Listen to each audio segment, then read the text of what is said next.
আসসালামু আলাইকুম। আপনাদের সবাইকে স্বাগতম হরর বাংলায়। আজকে আপনাদের সামনে নিয়ে এসেছি আরেকটি নতুন গল্প, ফেরার পথে।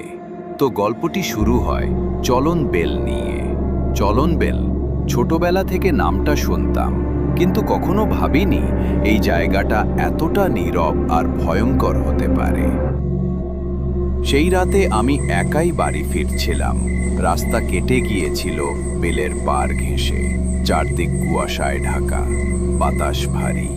মনে হচ্ছিল কেউ যেন নিঃশব্দে আমাকে লক্ষ্য করছে। রাস্তা যত এগোচ্ছিল শব্দগুলো বদলে যাচ্ছিল। ঝিঝি পোকা চুপ, বাতাস থেমে গেছে। শুধু দূরে পানির মাঝে যেন কেউ হাঁটছে, ধীরে ধীরে, ভারী পায়।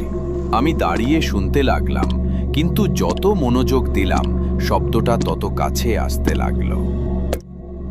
ভিডিওটি কেমন লাগলো অবশ্যই কমেন্টে জানাবেন। ভালো লাগলে একটা লাইক দিন। আর এরকম নতুন নতুন ভৌতিক ভিডিও পেতে আমাদের চ্যানেলটি সাবস্ক্রাইব করে রাখুন। আবার দেখা হবে আরেকটি নতুন কোনো গল্প নিয়ে।